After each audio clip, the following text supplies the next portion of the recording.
बहुत ही खतरनाक सिचुएशन हो जाती है जब आपके घर के हर सदस्य की सारी जानकारी ऑनलाइन अवेलेबल हो और हर किसी के लिए एक्सेसिबल हो। आपका Aadhaar card, PAN card, bank account, आपको कौन सी बीमारियां हैं, आपका एड्रेस, आपका पॉलिसी का नंबर, नॉमिनीज का एड्रेस, क्या क्या रिस्क हैं, और अगर आप आर्मी में या डिफेंस में कहीं नौकरी करते हैं तो आपकी पोस्टिंग कहां है, यहां तक कि आपके परिवार के सदस्यों के सारे हालात अगर किसी प्राइवेट कंपनी के पास हो, अगर किसी दुश्मन के पास हो तो कैसा रहेगा। यही हो रहा है। स्टार हेल्थ इंश्योरेंस का chief information security officer CISO Amarjeet Khanuja उसकी ईमेल को लीक किया है। यूके बेस एक रिसर्चर और हैकर, नाम है उसका जेसन पार्कर, जिसकी कंपनी है जेन XENZEN। उस आदमी ने इस अमरजीत की उस ईमेल को मेंशन करते हुए एक वीडियो बनाई है, एक डेडिकेटेड पेज बनाया है starhealthleak.com से, और सारी जानकारियां वहां कुछ बोट्स बनाए हैं, टेलीग्राम बोट्स जिसको बोलते हैं, जिस पे जाओ और आप जिसकी चाहे जानकारी ले लो। हम आपको पहले से बताते आ रहे हैं कि प्राइवेट कंपनियों को दिया गया डेटा आपको कभी भी महंगा पड़ सकता है। आपके फिंगरप्रिंट्स के एक्सेस हैं इनके आधार डेटा में, आपके रेटिना का भी एक्सेस है, और सब डेटा इकट्ठा कर रहे हैं और सारे डेटा को ब्लॉकचेन में ले आ रहे हैं। और ये काम स्टार हेल्थ इंश्योरेंस ने पहली बार नहीं किया है, मैं आपको बता दूं, ये काम बहुत पहले से करते आ रहे हैं। आपको अगर ध्यान हो, दिसंबर 2022 में साइबर X9 जो एक कंपनी है जो कि एक्चुअली साइबर सिक्योरिटी के बेस की एक कंपनी है, उस कंपनी ने, हिमांशु पाठक ने बड़े डिटेल में पता किया था कि आपकी सारी जानकारियां हैं। बकायदा अप्रैल 2023 में मद्रास हाई कोर्ट में कंपनी के ऊपर मुकदमा भी किया था कि उस कंपनी को सजा मिलनी चाहिए, FIR भी करवाई थी। और याद हो तो जनता सरकार मोर्चा ने भी गुड़गांव स्थित साइबर क्राइम के थाने का घेराव किया था, जिसमें इस कंपनी के ऊपर कार्रवाई करने के लिए हमने दबाव बनाया था। उसके एवज में बल्कि थाने ने हमारे ऊपर मुकदमा भी दर्ज किया हुआ है, हमारे खिलाफ FIR भी की हुई है। वो भी चलो, उसको तो हम लोग देख ही लेंगे, उसका कोई बड़ी बात नहीं है। लेकिन जो सबसे बड़ी बात यह है, 3,12,16,953 लोगों का डेटा जुलाई 2024 में दिया जा चुका है, बेचा जा चुका है, और 57,58,425 लोगों का डेटा अगस्त में दिया जाना था। लेकिन पंगा क्या हुआ कि जब अमरजीत की सेटिंग हुई तो $28,000 में सेटिंग हुई थी, और जब उसने डेटा देने की बारी आई तो उसने $1.5 लाख मांगे। $28,000 में बात हुई थी, $1.5 लाख मांगे कि हमको कंपनी के ऊपर के अधिकारियों को भी देना पड़ता है। इसका मतलब कंपनी में शामिल, कंपनी में मौजूद हर आदमी को यह पता था कि आपका डेटा बेचा जा रहा है। ऑनलाइन कोई भी डेटा हो, आपके डेटा को बेचा ही जा रहा है, और ये सारी जानकारियां प्राइवेट कंपनियों के हाथों में हैं। अब आप देख लीजिए कि आपके परिवार के सदस्य कितने सुरक्षित हैं, उनकी जानकारियां कितनी सुरक्षित हैं। इन्हीं जानकारियों के बेसिस पर सरकार योजनाएं लाती हैं, इन्हीं जानकारियों के बेसिस पर कंपनियां प्रोडक्ट लॉन्च करती हैं, इन्हीं जानकारियों के बेसिस पर पॉलिटिकल पार्टियां अपने मैनिफेस्टो तैयार करती हैं, इन्हीं जानकारियों के बेसिस पर दुश्मन इस देश के अंदर क्या बेचना है, क्या खरीदना है, वो तय करता है। यही जानकारियां बताती हैं कि देश के अंदर कितना कंज्यूमर कैसा है, किस तरह से आपकी जेब से पैसा निकालना है, ये सब जानकारियां इससे दी जाती हैं। अभी मैं उड़ीसा में था, और आपको मालूम हो कि जब मैं वहां गया तो मैंने देखा कि वहां सुभद्रा योजना चालू की है। जैसे गौशाला के नाम पर करोड़ों अरबों रुपया इधर हरियाणा में बर्बाद किया, अब यही बर्बादी उड़ीसा में जारी है, क्योंकि वहां बीजू जनता दल की सरकार जा चुकी है और भाजपा अब सरकार में है। जब भाजपा सरकार में आई थी तो हमने बहुत पहले बताया था, आपको याद हो, कि क्योंकि अब की बार उड़ीसा के जो खनन है, जो वहां का कोयला है, जो वहां के जंगल हैं, उनको अडानी को सौंपना है, तो अभी कोई ना कोई आदिवासी मुख्यमंत्री बनना चाहिए। और हुआ भी वही। सरकार बनते ही उड़ीसा का जो एक बंदरगाह है वो अडानी को सौंप दी गई और उसके बाद आदिवासी मुख्यमंत्री बनाया गया और अब जंगल काटे जा रहे हैं उसको सामने रख करके, उस मुख्यमंत्री को सामने रख के। सुभद्रा योजना लागू की है, उसमें क्या है, महिलाओं के खाते में पैसे देने की बात हो रही है, जैसे यहां पर पैसे देने की बात हो रही थी महिलाओं को। अभी अब हरियाणा के अंदर जो पॉलिटिकल पार्टियां हैं वो भी पैसे देने की बात करिए कि महिलाओं के खाते में हम सीधे पैसे डालेंगे। लेकिन आपको जानकारी हो कि जो सुभद्रा योजना में पैसा दिया जा रहा है वो सारा पैसा वैसे ही दिया जा रहा है जैसे नंबरदारों को 9-9 हजार रुपए के मोबाइल लेने के लिए टोकन दिए गए थे और उनके मोबाइल पर एक टोकन दिया था सीबीडीसी का, सेंट्रल बैंक डिजिटल करेंसी का। कल बैंकिंग से जुड़ा एक व्यक्ति आया हुआ था हमारी मीटिंग में, उसने मुझे बताया कि देवेंद्र भाई हम बैंक में हैं और हमको मालूम है कि क्या हो रहा है, अब समझ में ये नहीं आ रहा कि हम अपने लोगों की मदद कैसे करें, क्योंकि हमको ये पता चल गया है कि जो सीबीडीसी आ रहा है वो प्रोग्रामेबल करेंसी है, उसका गोल्ड की बैकिंग से कोई लेना देना नहीं है, उसका रुपए के स्टैंडर्ड से कोई लेना देना नहीं है, भारत के रुपए से उसका कोई लेना देना नहीं है, क्योंकि वो सेंट्रली कंट्रोल्ड है, वहां से ब्लॉक चेन के साथ जुड़ा हुआ है। वो 20 किलोमीटर के दायरे में ही आप खर्च कर सकते हैं, उसकी टाइम लिमिट है कि आप इतने समय में ही खर्च कर सकते हैं, उसके लिए दुकान भी लिमिट है कि इसी दुकान पर आप खर्च कर सकते हैं, इसी मॉल पर आप अपने गांव की दुकान पर उसको खर्च नहीं कर सकते हैं, और इस तरह से तमाम तरह की रिस्ट्रिक्शंस आपके ऊपर हैं जिसमें आप उस पैसे को खर्च नहीं कर सकते हैं। तो 5,000 रुपया जो महिलाओं के खाते में डाला जा रहा है उड़ीसा के अंदर, उसके लिए उनके हाथों के प्रिंट भी लिए जा रहे हैं, फिंगरप्रिंट भी लिए जा रहे हैं और उनके आंखों का रेटिना भी लिया जा रहा है। और अगर आप रेटिना नहीं दे रहे हो, अगर आप अपना डीएनए आप नहीं दे रहे हो, अगर आप अपने पूरी बायोमेट्रिक इंफॉर्मेशन नहीं दे रहे हो तो आपको पैसा नहीं मिल रहा है। और वो पैसा फ्री का सोच करके वहां की महिलाएं अपना सारा डेटा उनको दे रही हैं, और जब वो डेटा उनके पास आ जाता है तो उसी फिंगरप्रिंट का इस्तेमाल वो उनको लोन देने के लिए भी कर रहे हैं, और उसी फिंगरप्रिंट का इस्तेमाल, उसी आधार कार्ड के डेटा का इस्तेमाल उनकी जमीनों की रजिस्ट्री करने के लिए भी कर रहे हैं। और अब यही काम वहां पर चल रहा है और आदिवासियों को बर्बाद करने की पूरी योजना वहां पर चल रही है। अब हमको तो ये समझ में नहीं आ रहा है कि लड़ाई महाराष्ट्र की ज्यादा खतरनाक है, उड़ीसा की ज्यादा खतरनाक है, मध्य प्रदेश की ज्यादा खतरनाक है, राजस्थान की ज्यादा खतरनाक है या हरियाणा की। मैं देख रहा हूं चारों तरफ यही मंजर चला हुआ है और हर उद्योगपति को किसानों की जमीन चाहिए।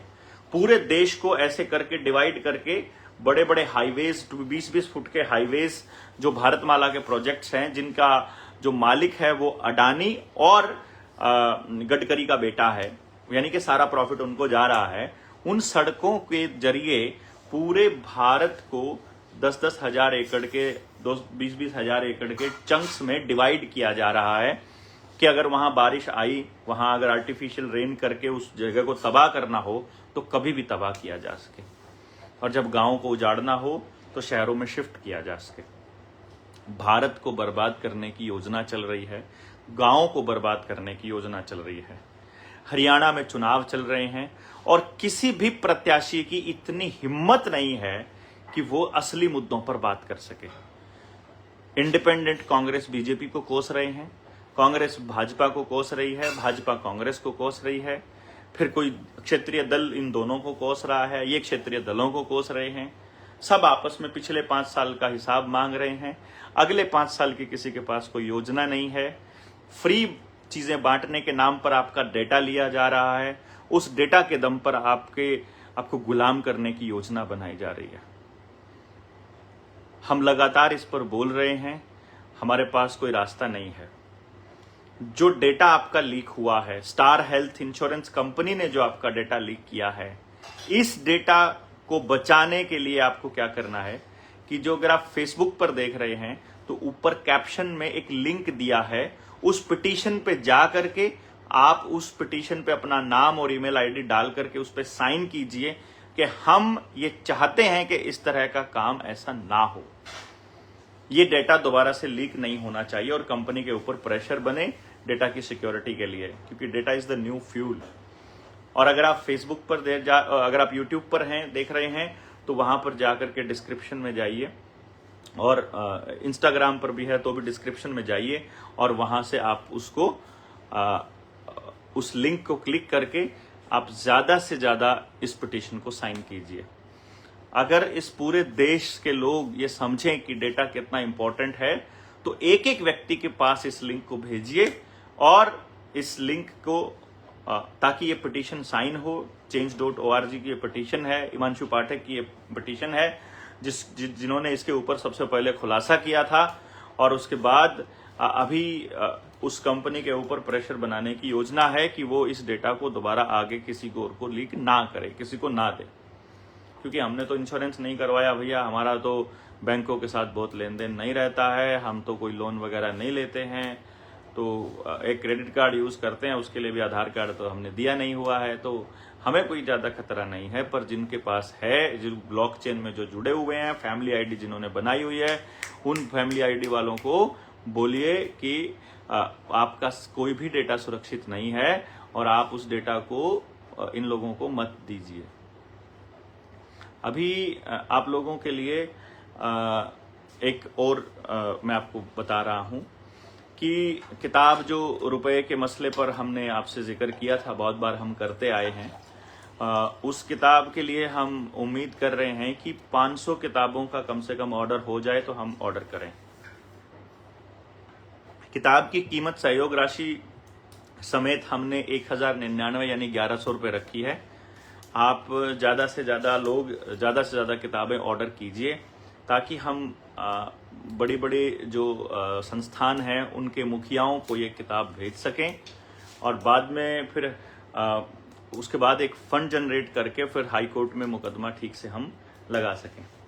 तो आप सब लोग इस चुनाव के दौरान उन नेताओं से वो 20-22 सवाल पूछ सकते हैं जिनका जिक्र हम आपके सामने करते आ रहे हैं लगातार।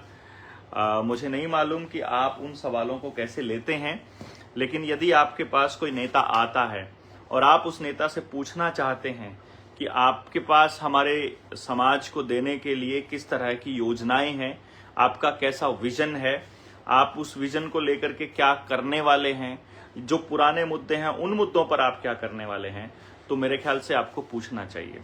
जैसे सवाल नंबर 1, गांव की जो सामूहिक जमीन है, स्कूल, अस्पताल, जोड़, मंदिर, शमशान, गौचरान, शामलात, सचिवालय और दूसरी जमीनें, वो जमीनें जो सरकार ने अपने नाम कर ली है, वापस गांव के नाम लेकर आओगे या वो ठीक किया है सरकार ने? ये उस प्रत्याशी से पूछना चाहिए, वो किसी भी पार्टी का हो।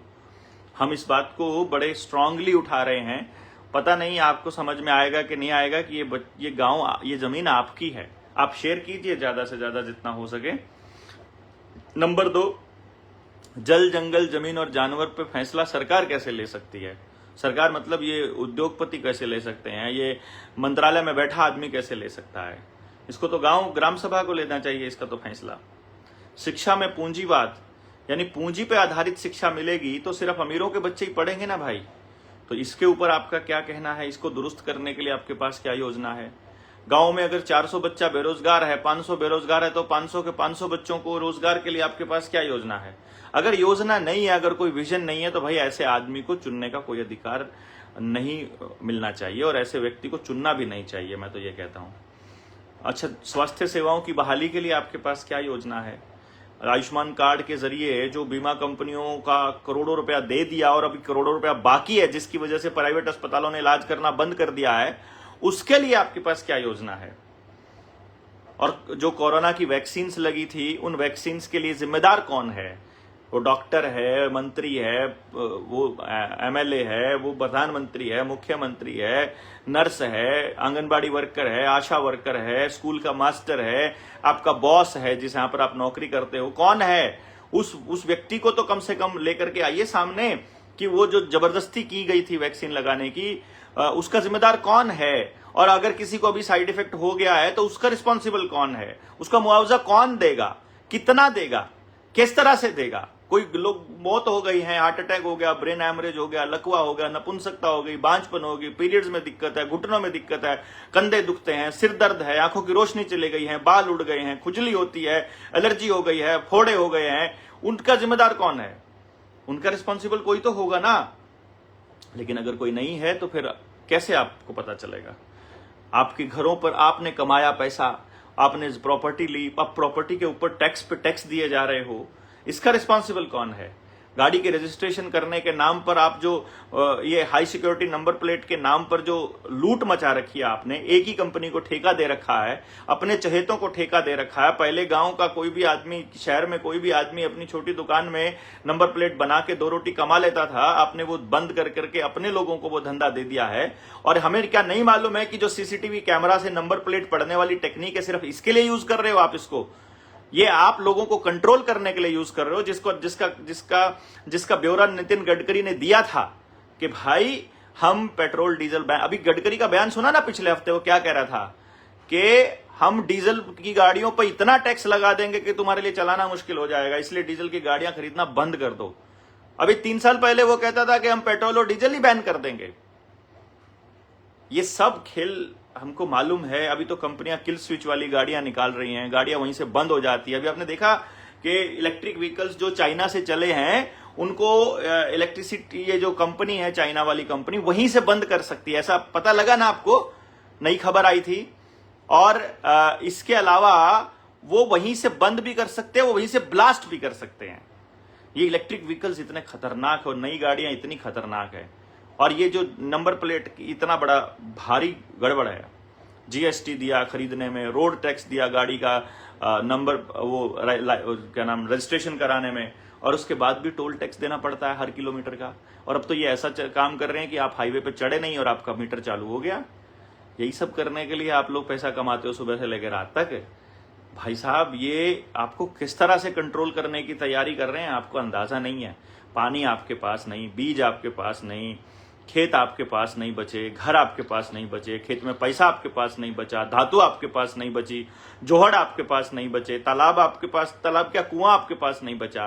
पानी ये दे रहे हैं, उसके अंदर फ्लोराइड मिला करके ये दे रहे हैं। अनाज आपको दे रहे हैं या उसके अंदर उसको केमिकल छिड़क के आपको दे रहे हैं। पेस्टिसाइड से आपकी जमीनों को पक्का कर रहे हैं, नहरों को पक्का कर रहे हैं ताकि जमीन में पानी ना जाए।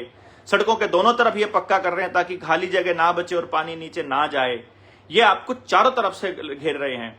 स्कूलों के अंदर ऐसा काम कर रखा है, टीचर्स पढ़ाने के अलावा सब कुछ कर रहे हैं। बैंकों के अंदर बैंकर्स बैंकिंग के अलावा सब कुछ कर रहे हैं। पुलिस वाले सुरक्षा के अलावा सब कुछ कर रहे हैं। नेता जो है वो नेतागिरी के अलावा सब कुछ कर रहे हैं। नेता सिर्फ सब कुछ बेचने पे लगा हुआ है। तो जो व्यक्ति जिस काम पे लगा है वो कुछ कर ही नहीं रहा है।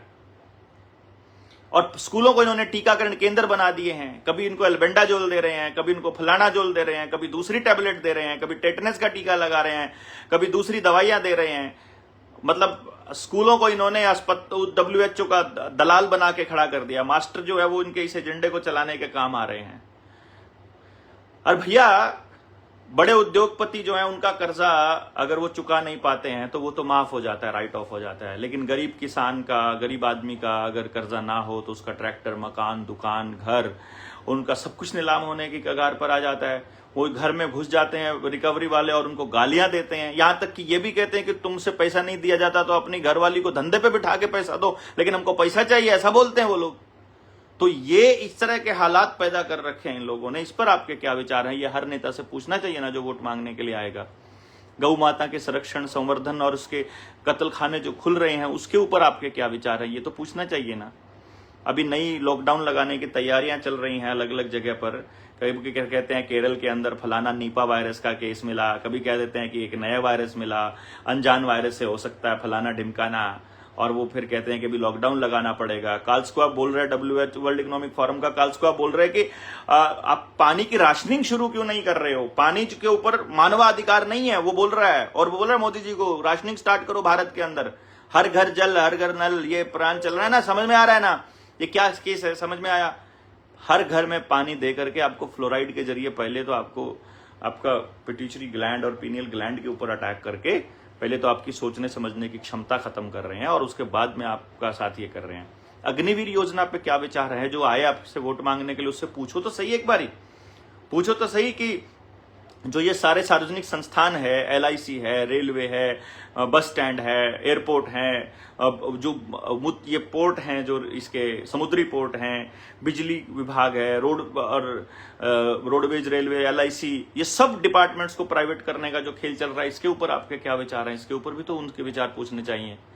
समलैंगिकता के कानून है, लिव इन रिलेशनशिप के कानून है, विवाह के विवाहोत्तर संबंधों के जो कानून है, उस पर उनके क्या विचार है, ये तो पूछिए ना। किसान को MSP देने, MSP की गारंटी का कानून किसान मांग रहा है और बॉर्डर पर बैठा है, उस पर आपके क्या विचार हैं, ये तो पूछना बनेगा ना। हर जगह आपसे आधार कार्ड की अनिवार्यता मांगी जा रही है, कॉलेजों के अंदर अपार कार्ड की अनिवार्यता मांगी जा रही है, आपको कह रहे हैं कि हर चीज के अंदर आपको आधार और फैमिली ID मांगी जा रही है, इसके ऊपर उनके क्या विचार है। आपके छोटे छोटे बच्चों के मोबाइल के अंदर, टैबलेट के अंदर, कंप्यूटर के अंदर अश्लीलता भरी परोसी जा रही है, समलैंगिकता परोसी जा रही है, नाटकों के अंदर, फिल्मों के अंदर नशे की एडवर्टीजमेंट आपका नेता, अभिनेता और ये कलाकार लोग कर रहे हैं।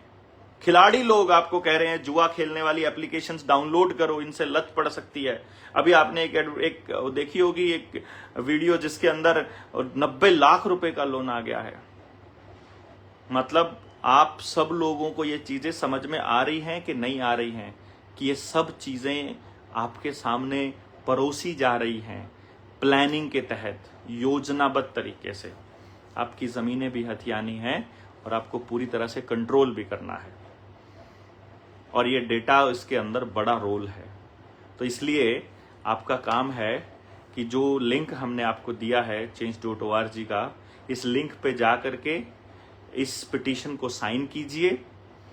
जो भी व्यक्ति आए उनसे सवाल पूछिए। नेता लोग जिनको नेता कहते हैं, जो वोट मांगने के लिए फिलहाल आ रहे हैं प्रत्याशी उम्मीदवार, और चुनाव के बाद 24 नवंबर को तालकटोरा स्टेडियम के लिए तैयार हो जाइए। पेरेंटिंग के ऊपर एक सेमिनार करने की योजना है। आप एक एक व्यक्ति 10-10, 20-20 लोगों को नहीं लेकर के आएगा तो ये मुहिम पीछे रह जाएगी। फिर मत कहिएगा कि काश हम कर लेते, क्योंकि कोई नहीं बोल रहा है आपके बच्चों के लिए।